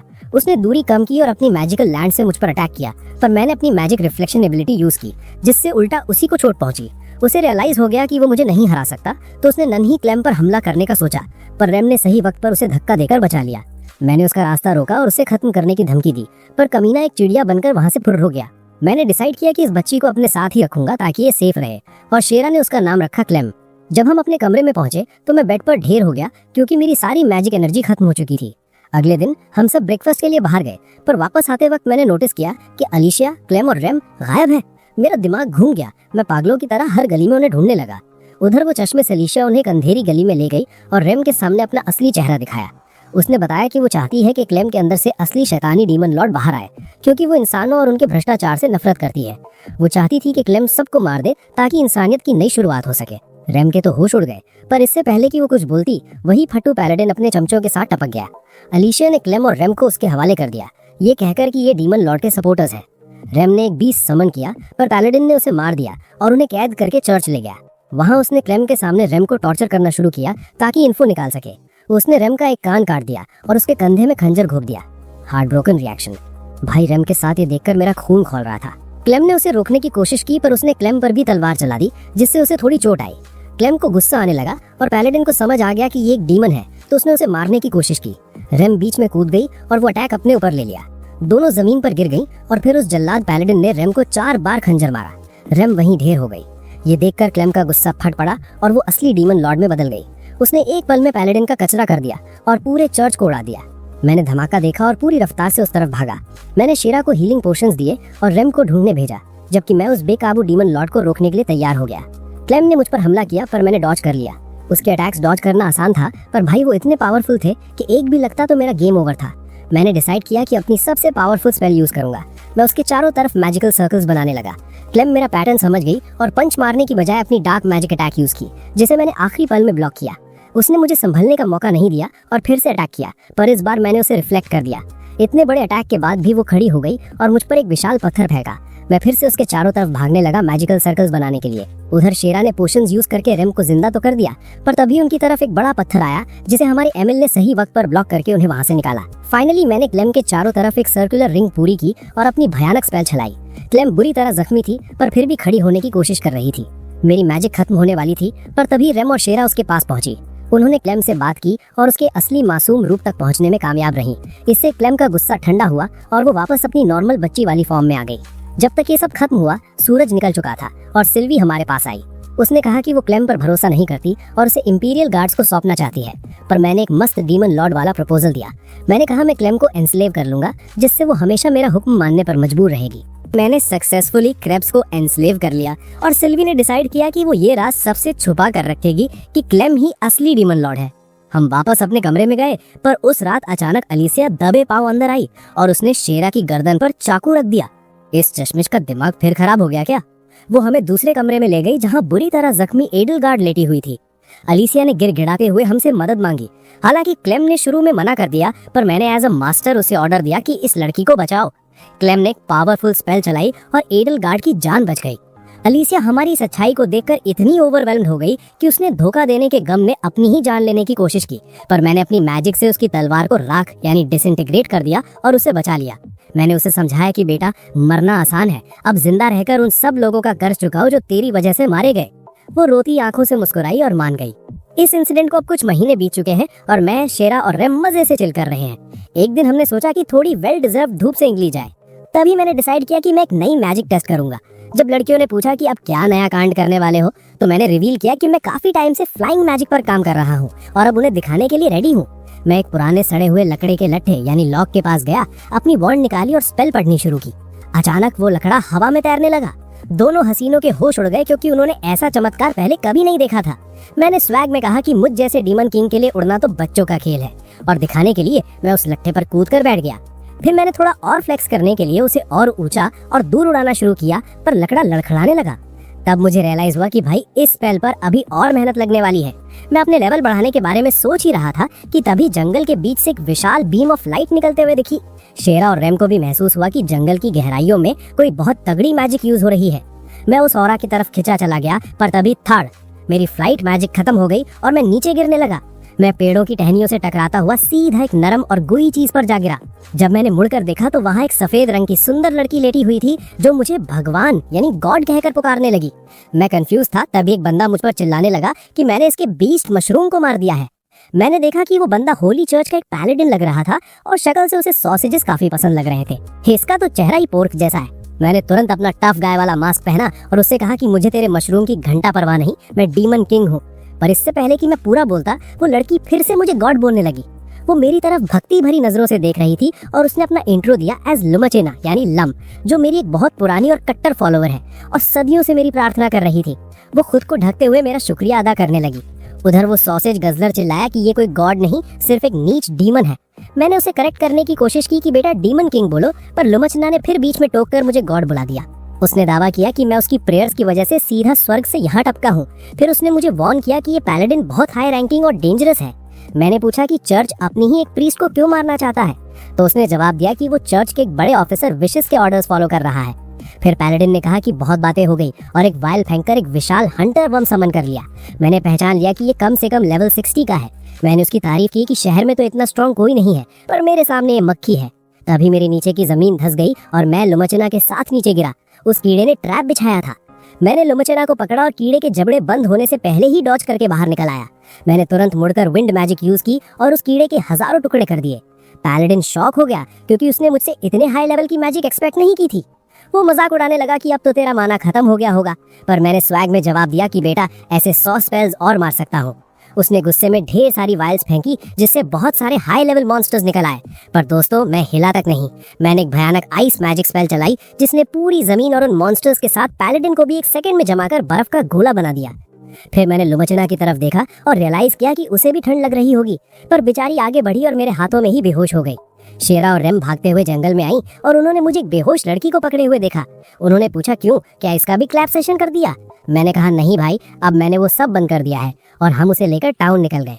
शाम तक लुमचना की आंख खुली तो वो रेम और शेरा के बीच बेड पर थी और वो तीनों तुरंत सहेलियां बन गई। लुमचना ने उनसे हमारे रिश्ते के बारे में पूछा तो उन्होंने तुरंत बोल दिया कि हम इसके स्लेव्स हैं और ये हमारा मालिक है। शेरा तो रुकने का नाम ही नहीं ले रही थी। मेरे बारे में सारी स्पाइसी डिटेल्स खोलने ही वाली थी कि रेम ने तुरंत उसका मुंह बंद किया और संभलते हुए कहा कि भाई ये तो बस हमारा पार्टी लीडर है। उधर दूसरे कमरे में मैंने क्लेम यानी क्रेब्स क्वीन को सख्त हिदायत दी कि बिल्कुल बाहर मत निकलना, बस अपने बिस्किट्स चबाती रहो। इतनी बड़ी डीमन लॉर्ड को बिस्किट्स पर फैलाया हुआ है, कसम से। मैं वापस लुमचना और बाकी सबके पास आया तो लूम ने फिर से वही सवाल धाक दिया, क्या आप सच में गॉड है? मुझे पता था कि मैं अपनी असली पहचान टकुमा नहीं बता सकता, तो मैंने थोड़ा एटीट्यूड दिखाते हुए कहा कि जब तक तू अपनी असली वर्थ नहीं दिखाएगी मैं तुझे कुछ नहीं बताने वाला। ये सुनते ही लूम बेड से कूदी और मेरे सामने घुटनों पर झुक गई। वो कहने लगी कि अब से वो हमेशा मेरी सेवा में रहेगी। मैंने पूछा कि चर्च में तेरी क्या औकात है, तो भाई वो अचानक चमकने लगी और उसने रिवील किया कि वो सेंट्रल चर्च की हाई प्रीस्ट है। हम सब के होश उड़ गए क्योंकि हाई प्रीस्ट चर्च के सबसे बड़े लोगों में से एक होती है। रेम ने पूछा कि जब तू इतनी बड़ी प्रीस्ट है तो सेंट्रल चर्च का पैलेडिन तेरे पीछे क्यों पड़ा है? लूम ने बताया कि चर्च को कार्डिनल्स नाम के लोग कंट्रोल करते हैं और उसे लगता है किसी कार्डिनल के साथ उसका पंगा या बीफ हो गया है। अब वो कार्डिनल्स इतने शरीफ तो है नहीं कि बॉक्सिंग मैच करें, तो उन्होंने सीधा असैसिनेशन का प्लान बना लिया। ऊपर से सारे पैलेडिन्स और चर्च नाइट्स उनके सरगना विशेष का हुक्म मानते हैं। मैंने पूछा कि तुझे पता है वो तुझसे इतने क्यों चिढ़े हुए हैं, तो उसने थोड़ा सोचा और बोली कि शायद इसलिए क्योंकि मैंने उनसे उनके इलीगल गुड्स और काले धन यानी मनी के बारे में सवाल पूछा था, या शायद उन पर इन्वेस्टिगेशन बिठाई थी। मुझे तब रियलाइज हुआ कि भाई इसका ब्रेन कैपेसिटी तो एक हॉट डॉग जितना है। बेचारी को मॉरल वैल्यूज की इतनी चिंता है कि अपनी जान की परवाह नहीं है। उसे ये तक समझ नहीं आ रहा कि वो लोग कितनी आसानी से उसका गेम ओवर कर सकते हैं। रेम ने पूछा कि तू जंगल में क्या कर रही थी, तो उसने बताया कि वो रॉयल कैपिटल से पुराने डीमन लॉर्ड के डोमेन से होते हुए पास वाले शहर जा रही थी जहाँ हेड पैलेडिन को पहले ही भेजा गया था। वो दुनिया को बताना चाहती है कि चर्च में गॉड्स वर्क के नाम पर क्या गंदा खेल चल रहा है और वो विशेष को एक्सपोज करना चाहती है। रेम को लगा शायद इन सब पर एक यूट्यूब वीडियो बनाना इजी होता, पर लूम ने बताया कि हेड पैलेडिन एक महान योद्धा या सेलिब्रेटेड वॉरियर है जिसने ढेरों जंगें लड़ी हैं और वो बहुत ही नोबल है। उसे पूरा भरोसा है कि वो उसकी मदद करेगा और उन गुंडों से बचाएगा, क्योंकि उसकी एक पैलेडिन दोस्त ट्रिया उसे जानती है। वो अपनी मरने वाली दोस्त के लिए रोने लगी। जबकि रेम ने वार्न किया कि चर्च और असैसिन्स भेजेगा जब उन्हें पता चलेगा कि तू जिंदा है। पर लूम ने कसम खाई कि वो डरने वाली नहीं है और बॉर्डर पार करके उस शहर तक जाएगी ताकि उस पैलेडिन को ढूंढ सके। मुझे अचानक याद आया कि भाई वही रास्ता एक ऐसी डंजन से होकर गुजरता है जिसे मैं एक्सप्लोर करना ही चाहता था, तो मेरा तो डबल फायदा हो गया। लूमाचेना की रोने धोने वाली स्टोरी सुनकर रैम और शेरा मेरी तरफ देखने लगी और गिड़गिड़ाने लगी कि प्लीज लूम को शहर तक एस्कॉर्ट कर दो ताकि वो सही सलामत पहुंच जाए। मैंने थोड़ा सोचा और रियलाइज किया कि चर्च के मामलों में टांग अड़ाना बहुत बड़ा पंगा हो सकता है, क्योंकि वही पूरा देश चलाते हैं। पर मैं इस बेचारी भोली लड़की को अकेला भी नहीं छोड़ सकता था। मैंने कंक्लूजन निकाला कि अगर मैं सिर्फ उसके साथ चलूं और उसे शहर के पास छोड़ दूं तो मुझे कोई प्रॉब्लम नहीं होनी चाहिए। मैं एकदम डीमन लॉर्ड मूड में कूदा और चौड़ में बोला, ठीक है, मैं तेरी मदद करूंगा क्योंकि मैं बहुत स्ट्रांग और पावरफुल हूँ। लूम मेरे पैरों में गिर गई शुक्रिया अदा करने के लिए। तभी अचानक क्लेम और एडालगर्ड कमरे में घुस आई। क्लेम फिर से बिस्किट्स के लिए रोने लगी क्योंकि उनके पुराने वाले खत्म हो गए थे। लूम तुरंत अलर्ट हो गई और पूछने लगी कि ये कौन है, क्योंकि उन्हें उनके अंदर से बहुत ही शैतानी और खतरनाक मैजिक फील हो रही थी। उधर क्लेम और एडालगर्ड भी चर्च की प्रीस्ट को देखकर चिढ़ गईं क्योंकि उनकी मैजिक ऑरा उन्हें इरिटेट कर रही थी। मैं उनकी मैजिक सेंसिंग पावर देखकर इम्प्रेस तो था, पर मुझे लगा कि अगर ये चलता रहा तो ये लोग यहीं भिड़ जाएंगी। एडालगर्ड ने तो बिना वक्त गवाए लूम को पंच मारने के लिए लपकी, पर मैंने सही वक्त पर उनका पंच ब्लॉक कर दिया। मैंने अपनी डीमन लॉर्ड वॉइस में धमकी दी कि अगर तुमने दोबारा एक दूसरे से लड़ने की कोशिश की तो ये तुम्हारी आखिरी फाइट होगी। दोनों ठंडी पड़ गईं और क्लेम ने जाते जाते वार्न किया कि मेरे बिस्किट से दूर रहना वरना उन्हें सब स्मेल खराब कर देगी। बिस्किट्स के लिए इतना पॉजिटिव। अगले कुछ दिनों में हम एक मैजिकल शिप पर निकल पड़े जो रेत पर तैरती थी। 2 हफ्ते का भयानक सफर रहा दोस्तों। तूफान आए, कड़ी धूप झेली और रास्ता भी भटक गए, पर आखिरकार हमें वो मैजिकल टावर दिख गया जो हमारा पहला डेस्टिनेशन था। हम शहर में उतरे और शेरा ने तुरंत भूख के मारे रोना धोना शुरू कर दिया, पर रेम ने उसे तुरंत चुप करवाया क्योंकि हमारा मेन काम लूम को हेड पैलेडिन तक पहुंचाना था। वैसे शहर को देखकर लगा कि यहाँ बिल्कुल रौनक नहीं है और सब कुछ थोड़ा अजीब सा था। कि मैं शहर में घूम ही रहा था कि मेरी मुलाकात एक छोटी सी लड़की से हुई। उसने मुझसे पूछा कि क्या मैं एक नए डंजन की लोकेशन जानना चाहता हूँ। उसने अपना इंट्रो दिया एज हॉर्न, जो एक डंजन गाइड होने के साथ साथ एक मास्टर लॉक पिकर भी है। मैंने पूछा कि भाई कौन से डंजन की बात कर रही है, तो उसने बताया कि उसके एंट्रेंस पर शेर के बड़े बड़े स्टैचू लगे हैं। ये सुनते ही मेरे कान खड़े हो गए। मैंने उसे तुरंत पकड़ा और पूछा, क्या उस डंजन में 13 फ्लोर्स हैं? पर हॉर्न ने मासूमियत से जवाब दिया कि तीसरे फ्लोर से आगे तो आज तक कोई निकला ही नहीं पाया, तो उसे आगे का पता नहीं। मैंने पूछा कि क्या तीसरे फ्लोर पर ढेर सारे रंग बिरंगे मल्टी कलर्ड स्लाइम्स हैं? हॉर्न ने हाँ कहा और मुझे रियलाइज हो गया कि ये वही डंजन है जिसे मैं कब से ढूंढ रहा था। हॉर्न बेचारी हैरान थी कि मैं कौन हूँ, पर इससे पहले कि मैं अपना डीमन लॉर्ड वाला इंट्रो देता, मेरी नजर लुमाचीना पर पड़ी, जो एक बार फिर से पंगे में फंस गई थी।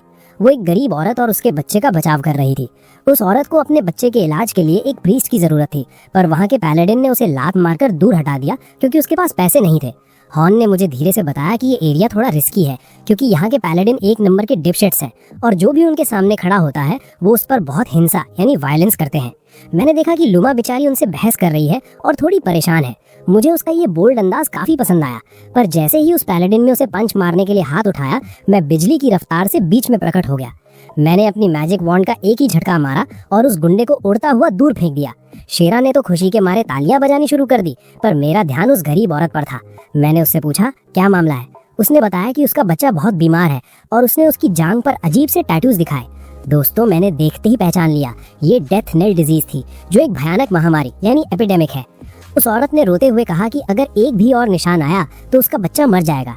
लुमा ने कहा कि इसे चर्च ले चलो, पर हॉर्न ने असलियत बताई कि दीदी आंखें खोलो, ये रूथलेस दुनिया है और चर्च इलाज के लिए इतने पैसे मांगता है कि ये औरत कभी दे ही नहीं पाएगी। लुमा को यकीन नहीं हो रहा था कि गॉड के नाम पर ऐसा हो सकता है, पर फिर उसने बच्चे की तरफ देखा और ठान लिया कि वो खुद इसे ठीक करेगी चाहे जो हो जाए। हॉर्न ने कहा कि बोलना आसान है, पर लुमा ने मुझसे परमिशन मांगी और कहा कि गॉड मेरी रक्षा करेंगे। मैंने उसे गो अहेड कह दिया और रिचुअल शुरू हुआ। बच्चे को एक शीट पर लिटाया गया और सब घुटनों पर बैठकर प्रार्थना करने लगे। तभी अचानक आसमान में बादल छा गए और जैसे ही लुमा ने बच्चे के माथे को छुआ, पूरा एरिया एक चमकती हुई पीली रोशनी से भर गया। इतनी जबरदस्त मैजिकल एनर्जी देखकर सब दंग रह गए, यहाँ तक कि मैं भी थोड़ा शॉक था। मैंने देखा कि बच्चे की बॉडी से वो सारे निशान गायब हो गए। भाई, ये तो असली मिरेकल था। लोग जश्न मनाने लगे, पर तभी जमीन जोर से हिलने लगी। टावर पर बैठे एक बंदे ने घंटी बजानी शुरू कर दी और चिल्लाया, कोलोसल वेल, जो एक विशाल रेत की वेल है, वो हमारी तरफ आ रही है। वो सैंड वेल उस मैजिकल बोट का पीछा कर रही थी जो सीधा शहर की तरफ आ रही थी। हॉर्न ने वार्न किया कि अगर ये वेल शहर से टकराई तो सब कुछ तबाह हो जाएगा। सबकी फटी पड़ी थी, पर मैंने कमांड संभाली और ऐलान किया कि इस बला को मैं रोकूंगा। लोगों ने कहा कि ये बहुत डेंजरस है, पर मैंने अपने वही पुराने एरोगेंट डीमन लॉर्ड स्टाइल में जवाब दिया, बेटा मैं दूसरी दुनिया का डीमन लॉर्ड हूँ, ये मछली मेरा क्या बिगाड़ लेगी। मैं रेडी तो हो गया, पर अंदर से थोड़ा नर्वस था, क्योंकि मैंने ये मैजिक पहले कभी यूज नहीं की थी। मैंने अपने दांत खींची और स्पेल पढ़नी शुरू की। मेरे वॉन्ड से एक काली मैजिक बॉल निकली जो एक ब्लैक होल में बदल गई और सब कुछ अपने अंदर खींचने लगी। फिर मैंने एक और स्पेल मारी और वॉन्ड को जमीन पर रखा, तो उस ब्लैक होल से एक विशाल तीर निकला। मुझे डर था कि शायद ये भी कम पड़े, इसलिए मैंने अपना फाइनल स्पेल कॉम्बो चलाया। वो मैजिकल एरो ब्लैक होल से होते हुए सीधा वेल के मुंह पर जा लगा। शुरुआत में तो लगा कि वेल पर कोई असर नहीं हुआ, पर थोड़ी देर बाद एक भयानक डार्क मैजिक एक्सप्लोजन हुआ और वेल डिसइंटीग्रेट होने लगी। पर भाई अभी भी वो पूरी तरह से तबाह नहीं हुई थी। तभी अचानक एक अनजान बंदे ने उस पर एक स्पेशल अटैक मारा, जिसने उसे बुरी तरह जख्मी कर दिया। मैं उस मैजिक की पावर देखकर हैरान ही था। तभी एक अनजान औरत ने एक मैजिक गन से वेल की बॉडी तबाह कर दी। दोस्तों, मैजिक गन सिर्फ बहुत हाई रैंकिंग लोग ही यूज कर सकते हैं। आखिरकार वेल ढेर हो गई और शहर बच गया। शेरा और रैम ने मेरा शुक्रिया अदा किया, पर मेरे दिमाग में अभी भी वो अनजान लोग घूम रहे थे। मैंने उन्हें बोल ही दिया था कि उस मॉन्स्टर को खत्म करना मेरे लिए बच्चों का खेल था, कि तभी अचानक एक बंदा घोड़े पर सवार होकर अपनी भारी भरकम स्पीयर लेकर वहां पहुंच गया। उसने मुझसे पूछा कि क्या मैं ही वो बंदा हूं जिसने मॉन्स्टर पर डार्क मैजिक ब्लास्ट किया था। मैंने तुरंत उसकी पावर सेंस कर ली और तभी सारे फट्टू पायलडिन्स उसके चारों तरफ इकट्ठे हो गए और उसे बॉस बोलने लगे। उन कचरा लोगों ने मेरे बारे में झूठ बोलना शुरू कर दिया कि मैं ही वो डीमन लॉर्ड हूँ जो शहर में प्रॉब्लम्स क्रिएट कर रहा है। लुमाचीना ने उसे पहचान लिया। वो पायलडिन्स का लॉर्ड बैट बटूटा था। मुझे रियलाइज हुआ कि अब हम थोड़े पंगे में हैं। मैंने बड़े गर्व से कहा कि हाँ, डार्क मैजिक मैंने ही चलाई थी, पर बैट ने क्लेम किया कि बाद में उसने भी बीस्ट पर अटैक किया था। भाई मैं थोड़ा इम्प्रेस हुआ, क्योंकि इसका मतलब ये बंदा कम से कम लेवल 130 पर था। लुमाचीना पीछे से आई और बैट से पूछने लगी कि शहर में इतने सारे पैलेडिन्स होने के बावजूद वो गरीबों की मदद क्यों नहीं कर रहे। क्या कार्डिनल्स ने ऐसा ऑर्डर दिया है? एक बेवकूफ पैलेडिन ने लम को रूडली पिस ऑफ होने को कहा, जिस पर बैट को इतना गुस्सा आया कि उसने उस बंदे को एक ही पंच में नरका पहुंचा दिया। बैट तुरंत अपने घोड़े से उतरा और घुटनों पर गिरकर लम से माफी मांगने लगा। उसने कहा कि उसने लम को तब देखा था जब वो बहुत छोटी थी। मैं सोच ही रहा था कि क्या इस पर भरोसा किया जाए, कि तभी पीछे से एक औरत बोली, और दोस्तों मैं शॉक रह गया उसे हवा में उड़ते देखकर। फिर मैंने नोटिस किया कि उसने एक स्पेशल क्लोक पहनी है जिसे क्रिम्सन विंग कहते हैं, और उसके हाथ में एक मैजिक गन थी। बैट उस पर चिल्लाया कि हाई प्रीस्ट की रिस्पेक्ट करे, पर उस औरत ने उसे अपनी स्पीयर कहीं और घुसा लेने को कहा। ये तो एकदम बैड एस निकली। उसने अपना इंट्रोड्यूस किया एज फैनिस लेमिनेटिस, फैन, जो इस एरिया की गवर्नर है। उसने लम से पूछा कि क्या तुम यहाँ गरीबों से और पैसे लूटने आई हो। बैट ने कहा कि वो फॉलोअर्स से डोनेशन लेने पर मजबूर है, क्योंकि चर्चेस बंद हो रहे हैं और उनके पास पैसे नहीं है। फैन ने एकदम सैविज सवाल पूछा, अगर तुम्हारा गॉड इतना ही महान है तो वो तुम्हें पैसे क्यों नहीं देता। बात तो पॉइंट की है। लम ने अपनी प्रीचिंग शुरू कर दी, जिससे किसी को भी चढ़ हो जाए। फैन ने गुस्सा होकर अपनी गन लम के मुंह पर रख दी और पूछा, क्या अब तेरा गॉड तुझे बचाएगा। बैट और मैं दोनों ने उस पर अटैक करने की कोशिश की। हैरानी की बात यह थी कि उसने हम दोनों के अटैक्स डॉज कर दिए और आसमान में उड़ते हुए हमारा मजाक उड़ाने लगी। उसने कहा कि उसे चर्च में कोई इंटरेस्ट नहीं है, वो तो बस उस बंदे को ढूंढ रही है जिसने वेल पर डार्क मैजिक चलाई थी। मैं थोड़ा डर गया, पर मैंने हिम्मत करके पूछा कि तू उस बंदे का क्या करेगी। तो उसने जवाब दिया कि वो उसे अपने लिए काम करने पर मजबूर करेगी, और अगर उसने मना किया तो धक्के से एम्प्लॉय करेगी। फिर वो वहाँ से निकल गई, पर मुझे समझ आ गया था कि उसे पता है वो मैं ही हूँ। शाम को हम एक रथ कैरेज में बैठे थे, जहाँ बैट ने लम से कहा कि उन्हें उसके मैंशन में रुकना चाहिए। शेरा ने नोटिस किया कि लोगों की बहुत लंबी लाइन लगी हुई है। बैट ने बताया कि ये सब टेंट में प्रीस्ट से मिलने का इंतजार कर रहे हैं, क्योंकि फैन ने सारे चर्चेस बंद करवा दिए हैं। लोग मिरेकल्स चाहते हैं और दिनों तक लाइन में खड़े रहते हैं। मैंने नोटिस किया कि कुछ अमीर लोग चेयर्स पर चिल कर रहे हैं, तो बैट ने समझाया कि उन्हें वीआईपी ट्रीटमेंट मिल रहा है, क्योंकि उन्होंने मोटा डोनेशन दिया है। लम को यह सुनकर धक्का लगा, पर बैट ने कहा कि उनके पास प्रीस्ट कम है, तो वो उन पर फोकस करते हैं जो पैसे देते हैं। फाइनली हम बैट के मैंशन पहुंचे, जहां हमने ढेर सारी करी खाई। उसके बाद लम ने बैट से अकेले में बात की। उस रात रैम, लम और बैट प्राइवेट में बात कर रहे थे। बैट ने बताया कि उसने पायलडिन ब्रिगेड बनाई थी प्रीस्ट की रक्षा के लिए, पर ये उसकी गलती है कि ये पायलडिन्स इतने बदतमीज और राउडी हो गए हैं। उसने वादा किया कि वो ये प्रॉब्लम सॉल्व कर देगा, और फिर बताया कि शहर में डेथ नेल डिजीज फैली हुई है जो हर दिन जाने ले रही है। लम हैरान रह गई और उसने बैट से पूछा कि क्या तुम्हें सच में लगता है ये कोई बीमारी है। बैट ने हाँ में सर हिलाया। लम ने रिवील किया कि ये बीमारी नहीं बल्कि एक कर्स, श्राप है, और उसे ये तब पता चला जब वो उस गरीब बच्चे को हील कर रही है। उसके मुताबिक कोई बहुत बड़े स्केल पर कर्स मैजिक यूज कर रहा है और लोगों की जान ले रहा है। बैट ये सुनकर थोड़ा हैरान हुआ और फिर धीरे से मुस्कुराया। मुझे नहीं लगा था कि तुम फर्क पहचान पाओगी। लम तुरंत खड़ी हो गई। तुम्हारा क्या मतलब है? पर तभी उसे कमजोरी और नींद आने लगी और वो जमीन पर गिर गई। रैम को धोखा समझ आ गया, पर तभी उसने नोटिस किया कि वहाँ एक सेंटेड कैंडल जल रही है और वो भी ढेर हो गई। थोड़ी देर बाद मैं, शेरा और हॉर्न कमरे में घुसे क्योंकि हमें कुछ गड़बड़ का इशारा मिला था। वहाँ कोई नहीं था और हॉर्न ने बताया कि उसने बैट को उन्हें ले जाते हुए देखा है। दोस्तों, मुझे इस बंदे पर शक तो था, पर मैंने नहीं सोचा था कि बैट इतनी जल्दी अपना मूव चल देगा। उसने बाजी मार ली थी, पर अब डीमन लॉर्ड का गुस्सा वो झेल नहीं पाएगा। इधर लुमा चीना और रैम की आंख खुली तो उन्होंने खुद को एक अजीब से रिचुअल चेम्बर में क्रॉस पर लटका हुआ पाया। और भाई वो जगह इतनी विशाल थी कि दिमाग घूम जाए। जब वो निकलने का रास्ता ढूंढ रही थी तभी उन्हें बतूता यानी बैट सीढ़ियों से ऊपर आता दिखा और उसके साथ थी उसकी ठर की सेक्रेटरी शिरा। वो दोनों रिचुअल की तैयारी करने लगे तो लूमा चिल्लाई कि ऐसी घटिया जगह पर कोई पवित्र रिचुअल नहीं हो सकता। पर बतूता हंसने लगा और बोला कि बेटा, ये रिचुअल काम ही इसलिए करेगा क्योंकि ये जगह इतनी करप्ट और गंदी है। फिर उसने शिरा को इशारा किया कि वो जार दिखाए जो वो कब से उठाई घूम रही थी। उसमें किसी की डेडली स्नॉट यानी जहरीली गंदगी थी और बतूता ने गर्व से बताया कि यही वो कर्स है जिससे शहर में डेथ नेल डिजीज फैली हुई है। उसने कहा कि ये कर्स शुद्ध बुराई यानी प्योर ईविल से बना है, इसलिए वो हमेशा ऐसे डिवाउट लोगों को रिक्रूट करता है और उनसे ग्लटनी और ब्लडशेड जैसे पाप करवाता है ताकि उसकी कर्स्ड पावर्स को बूस्ट मिले। लुंग ने पूछा कि तुम इतने गरीब लोगों को मौत के घाट क्यों उतारना चाहते हो? तो उसने साफ कह दिया कि उसका मकसद सिर्फ एक है, फनीस लैमिनाइटिस को खत्म करना। लुंग को समझ नहीं आ रहा था कि एक पवित्र आदमी इतना बड़ा गुंडा कैसे बन गया जो सिर्फ एक औरत को मारने के लिए पूरी इंसानियत का कत्लेआम यानी जेनोसाइड करने पर उतारू है। बतूता ने रोना शुरू किया कि उसकी लाइफ में बहुत दुख रहे हैं, फैमिली मारी गई, दोस्तों ने धोखा दिया और सुपीरियर्स ने धमकाया। उसने कहा कि इन सब ने उसे लालची और पापी बना दिया है और अब वापसी का कोई रास्ता नहीं है। फिर उसने शिरा को ऑर्डर किया कि पहले इस हाई प्रीस्ट को टॉर्चर करो फिर मार देना, और वो वहां से निकल गया। शिरा बड़े मजे से अपना विप निकाल कर आगे बढ़ी, पर दोस्तों तभी तुम्हारा भाई यानी डियाब्लो सही वक्त पे टपक गया। मैंने चारों तरफ देखा और मुझे तुरंत याद आया कि गेम में यही वो जगह थी जहां लेवल खत्म करने के लिए बॉस बैटल होती थी। तभी मुझे बतूता की आवाज सुनाई दी। वो मेरी तरफ बढ़ते हुए बोला कि उसे पता था मैं आऊंगा। मैंने एक डीमन लॉर्ड वाली स्माइल दी और कहा, बेटा, तेरे मैंशन के हर एक पैलेडिन को कूट कूट कर मैंने सारी इन्फो निकाल ली है। मैंने उसे बताया कि मुझे सब पता है कि डेथ नेल तेरे ही दिमाग की उपज है, और चौड़ में कहा, मैं दूसरी दुनिया का डीमन लॉर्ड हूँ और मुझे सब पता है। पर उस गधे को यकीन नहीं हुआ।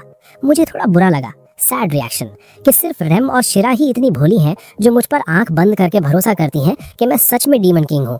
बतूता ने मना कि मैं बहुत स्ट्रांग हूँ, पर उसने एक ट्रिकी सवाल पूछा, क्या तुम सीढ़ियों पर लड़ने में माहिर हो? इस बात ने मेरा दिमाग खराब कर दिया। मैंने अपनी वॉन्ड निकाली और उस पर एक्सप्लोजन मैजिक चला दी। धुआं ही धुआं हो गया और भयानक झटके लगने लगे। ऊपर से पत्थर गिरने लगे। मेरे नीचे की सीढ़ियां टूट गई और मैं नीचे गिर गया। बतूता ने मजाक उड़ाया कि अगर अकलमंद हो तो ये अटैक दोबारा मत करना, वरना तुम्हारे दोस्त भी मारे जाएंगे। मुझे रियलाइज हुआ कि वो सही कह रहा है और ऊपर से वो लौंडा बिजली की रफ्तार से भी तेज है। मैंने अपने ऑप्शन सोचे, पर बतूता मुझ पर लपका और अपनी स्पीयर से मुझ पर प्रहार किया। पहला वार तो मैंने डॉज कर लिया, पर वो स्पीयर 3 हिस्सों में बट गई और मेरे बाईं हाथ पर गहरा जख्म कर दिया। मैंने तुरंत अपना हाथ हील करने की कोशिश की, पर चेहरे पर वही कॉन्फिडेंट लुक बनाए रखा। इसके बाद मैंने अपनी वॉन्ड से एक मैजिक ब्लास्ट छोड़ा जो बिल्कुल होमिंग मिसाइल जैसा था। वो सिर्फ अपने टारगेट पर हमला करता था, बिना एरिया को नुकसान पहुंचाए। साथ ही मैंने दीवारों पर ढेर सारी माइंस बिछा दी। मुझे लगा बतूता डर कर मेरी तरफ कूदेगा, पर भाई वो तो अलग ही लेवल का प्लेयर निकला। वो सीढ़ियों से नीचे लटक गया, एक हाथ से लेज पकड़ा और स्पेल के गुजरने का वेट किया, फिर वापस ऊपर आ गया। मैं तो शॉक रह गया। मेरे पास कोई काउंटर नहीं था और बतूता ने अपनी सबसे खतरनाक मार्शल आर्ट्स टेक्निक यूज करते हुए अपनी स्पीयर सीधा मेरी छाती में घोंप दी। मेरा दिल स्टैब हो चुका था, वॉन्ड मेरे हाथ से गिर गई और मुझे लगा कि बस अब मैं गया। बतूता ने मेरी छाती से स्पीयर निकाली और मेरे गिरते ही मेरे मुंह पर हंसने लगा कि मैं हमेशा फ्लॉलेस तैयारी करता हूँ, चाहे सामने कितना ही बड़ा ओपोनेंट क्यों ना हो। तभी अचानक मैंने उसका हाथ पकड़ लिया और हंसकर कहा, बेटा, डीमन लॉर्ड को मारना इतना आसान नहीं है। फिर मैंने एक भयानक मैजिक यूज की जिसने उसका पूरा हाथ बर्फ का पुतला बना दिया। बतूता डर गया। उसने तुरंत अपनी स्पीयर छोड़ी और अपने दूसरे हाथ से अपना ही बर्फ वाला हाथ काट दिया। मैं तो उसके मुंह पर हंस रहा था और पूरा कॉन्फिडेंस दिखा रहा था, पर सच बताऊं तो अंदर से मेरी फटी पड़ी थी। मुझे सच में लगा था कि मैं मर जाऊंगा, पर मैं सिर्फ इसलिए बचा क्योंकि मेरे पास एक मैजिक आइटम था जो एक डेडली अटैक को झेल लेता है, और साथ ही मेरे हॉर्न्स ऑटो रिकवरी मोड में चले गए थे जिसने मुझे जल्दी हील कर दिया। अब बतूता सच में डर गया। उसे लगा मैं इमॉर्टल हूँ, अमर हूँ, तो उसने अपना आखिरी पत्ता खेला। शिरा ने तुरंत चाकू निकाला और रेम की तरफ बढ़ी, धमकी दी कि अगर डियाब्लो नहीं रुका तो मैं इसे मार दूंगी। रेम चिल्लाई कि डियाब्लो लड़ते रहो, पर मैं तुरंत रुक गया क्योंकि मेरे पास कोई रास्ता नहीं बचा था। पर तभी शुक, एक तीर सीधा शिरा के हाथ पर लगा और चाकू नीचे गिर गया। मैंने मुड़कर देखा तो वो तीर चलाने वाली और कोई नहीं, हमारी शीरा थी। अचानक हमने नोटिस किया कि वो सेक्रेटरी शीरा दर्द के मारे छटपटाने लगी और देखते ही देखते पत्थर में बदल गई। सच तो ये है कि शीरा को ये पहले ही ध्यान देना चाहिए था, क्योंकि वो धनुष यानी कि बो उसे हमारी नन्ही क्लेम ने जो दिया था, और क्लेम की चीजों में तो डार्क मैजिक का तड़का होता ही है। इस बीच हमारा छोटा दोस्त हॉर्न दबे पांव ऑल्टर की तरफ निकल गया और चाकू से रैम के बंधन काटकर उसे आजाद कर दिया। मुझे लगा कि चलो ये फाइट हमने जीत ली है, तो मैंने बटूता से कहा, बेटा सरेंडर कर दे। पर वो एक घुटने पर बैठ गया और शैतानी लहजे में बड़बड़ाने लगा कि हम सब पछताएंगे। तब मुझे रियलाइज हुआ कि भाई पिक्चर अभी बाकी है। बटूता ने मुझ पर अपना सबसे तगड़ा पंच मारा और मैं अपनी डार्क मैजिक से काउंटर अटैक करने पर मजबूर हो गया। हमारे मैजिकल अटैक्स की टक्कर इतनी भयानक थी कि छत से बड़े बड़े पत्थर गिरने लगे। भले ही हम बराबरी पर लग रहे थे, पर मैंने अपने इनर रिजर्व्स खो दे और एक आखिरी ब्लास्ट मारा जिसने उस बीम सर्कल का रुख ही पलट दिया। ड्रैगन बॉल जी वाला फील आ गया दोस्तों। मैंने तुरंत शीरा के साथ नीचे छलांग लगाई और रेम के पास पहुंचा। मैंने सबको अपने पास चिपकने को कहा और अपनी फ्लोटिंग मैजिक यूज करके उस पूरे ऑल्टर को ही हवा में उड़ा दिया ताकि हम मलबे के नीचे दबने से बच सके। हम सब खुशी मना ही रहे थे कि तभी अचानक लूमाचीना जमीन पर गिर पड़ी। रेम और शीरा ने देखा तो पता चला कि उसे भी वही डेथ नेल डिजीज हो गई है। मैं तो शॉक रह गया। फिर समझ आया कि उस कमीने बटूता ने अपने आखिरी वक्त में उसे कर्ज कर दिया था। शीरा ने कहा, दीदी खुद को वैसे ही ठीक कर लो जैसे उस बच्चे को किया था। पर मैंने उसे बताया कि एक प्रीस्ट चाहे कुछ भी कर ले, वो खुद को कभी हील नहीं कर सकता। ये तो गेम रूल्स के खिलाफ है। सब मेरी तरफ उम्मीद भरी नजरों से देखने लगे, क्योंकि लूमाचीना ने तो जीने की उम्मीद ही छोड़ दी थी। पर मैंने गरज कर कहा, मैं तुझे ऐसी अनफ्लैशी मौत मरने नहीं दूंगा। मैंने ऐलान किया कि मेरे पास एक प्लान है जो लूमाचीना के साथ साथ पूरे शहर को ठीक कर देगा। मैंने गर्व से बताया कि हम उसी डंजन की तरफ बढ़ रहे हैं जिसका जिक्र हॉर्न ने किया था, क्योंकि वहाँ एक ऐसा स्पेशल ट्रेजर है जो इस बीमारी को चुटकियों में खत्म कर देगा। मैंने वादा किया कि मैं वो खजाना लूम को सौंप दूंगा ताकि वो खुद को ठीक करे और फिर इस महामारी से पूरे टाउन को बचाए। लूमाचीना ने दिल से मेरा शुक्रिया अदा किया और कसम खाई कि वो हर एक जान बचाएगी। भाई ये लड़की बहुत ही नेक दिल है। शीरा भी एकदम ऑप्टिमिस्टिक लग रही थी और हॉर्न ने नेविगेशन की जिम्मेदारी अपने कंधों पर ले ली। सब ठीक ही चल रहा था कि तभी रेम ने मेरा ध्यान सामने से आते हुए जहाजों यानी कि फ्लीट ऑफ शिप्स की तरफ खींचा, जिन पर फैनिस लैमिनेटस का झंडा लहरा रहा था। ऊपर से हमने उस बिग पर्सनालिटी वाली फैनिस को खुद वहां देखा, अपनी मैजिक गन लिए खड़ी थी। उसका जहाज स्टॉर्म ट्रूपर से लदा हुआ था और इससे पहले कि हम कुछ रिएक्ट करें, उन्होंने हमें चारों तरफ से घेर लिया। मुझे घंटा समझ नहीं आ रहा था कि ये क्या हो रहा है। मैं अंदर से बहुत नर्वस हो गया क्योंकि हम कॉर्नर हो चुके थे। सच बताऊं तो हालत पतली थी। मैंने अभी अभी बटूता के खिलाफ अपनी पूरी ताकत झोंक दी थी, जिससे मेरा एचपी एकदम लो था और माना तो ना के बराबर बचा था। बड़े स्पेल्स तो भूल ही जाओ। अगर हमने इस हाई लेवल गनर से सीधी फाइट ली तो हम सेकंड्स में राख हो जाएंगे। उसने सीधा मुद्दे की बात की और मुझसे पूछा, क्या तू वैसे ही जमीन की गहराइयों से निकल कर आया है जैसा विशिस ने बताया था? क्या तू सच में वही डीमन लॉर्ड है? मुझे तो ये तक नहीं पता था कि ये विशिस कौन है। उधर शीरा और रेम मुझे धीरे से समझा रही थी कि डियाब्लो, इसके बहकावे में मत आना। अगर तूने मान लिया कि तू डीमन लॉर्ड है तो ये बिना सोचे समझे गोलियां चलाना शुरू कर देगी। भाई एक तरफ मौत और दूसरी तरफ आइडेंटिटी क्राइसिस। अब मैं क्या करूं? भाइयों तो किस्सा ये है कि मैं अपनी लूजर पर्सनालिटी को दबाने की पूरी कोशिश कर रहा था ताकि कोई चीज़ी लाइन मुंह से ना निकल जाए, पर दोस्तों कंट्रोल ही नहीं हुआ।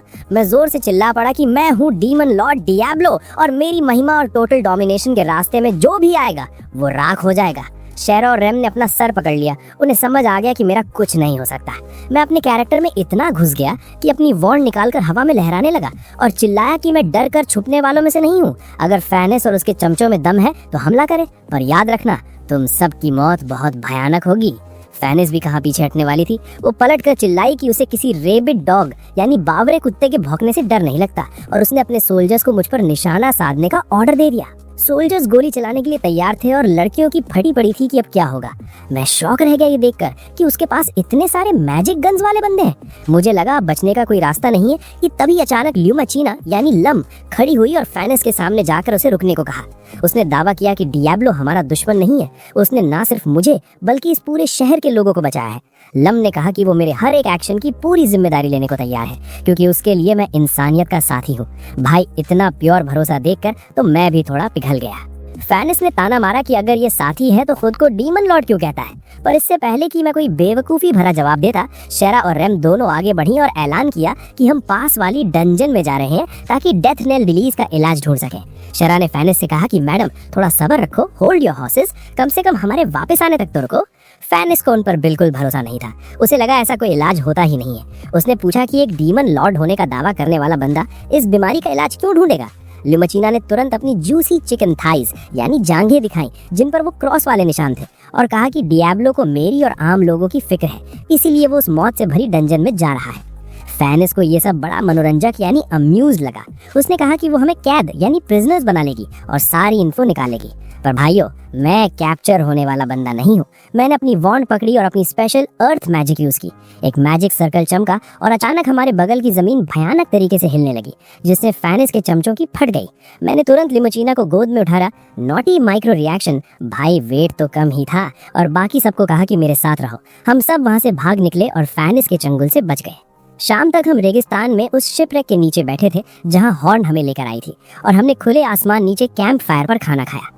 जब सब प्यारी शाम एंजॉय कर रहे थे तब मैं थोड़ा परेशान और कंफ्यूज था। मुझे याद आया कि जब हम भाग रहे थे तो फैनिस ने खुद पर कंट्रोल कर लिया था और उसके पास एकदम क्लियर शॉट था। वो चाहती तो मुझे गोलियों से छलनी कर सकती थी, पर उसने नहीं किया। क्यों? रेम ने मुझे ख्यालों से बाहर निकाला और मुझे आग पर पका हुआ मीट का एक टुकड़ा ऑफर किया। उधर शेरा ने भी मुझे एक जूसी मीट का पीस दिया। शेरा ने रेम के मीट को देखकर बोली, बहन तेरा मीट तो एकदम कच्चा यानी रॉ है। मैंने भी हाँ में सर हिलाया, क्योंकि रेम का मीट देखकर लग रहा था कि वो थोड़ी देर में खुद चलने लगेगा। लाइट रोस्टिंग, रेम थोड़ा और पकाना सीख ले बहन। मैंने सबसे कहा कि पेट भरकर खाओ और अच्छी नींद लो, क्योंकि डंजन पहुंचने में 3 दिन लगेंगे। 4 दिन बाद आखिरकार हम डंजन पहुंचे और शेरा वो महाबेवकूफ तुरंत अंदर भागी और ऊपर बैठे स्टैचू ने उस पर हमला कर दिया। पर तुम्हारा भाई हमेशा की तरह शार्प था। मैंने तुरंत एक्सप्लोजन मैजिक यूज की और उस स्टैचू का कचरा कर दिया। डंजन का दरवाजा खुल गया और हम नीचे जाने लगे।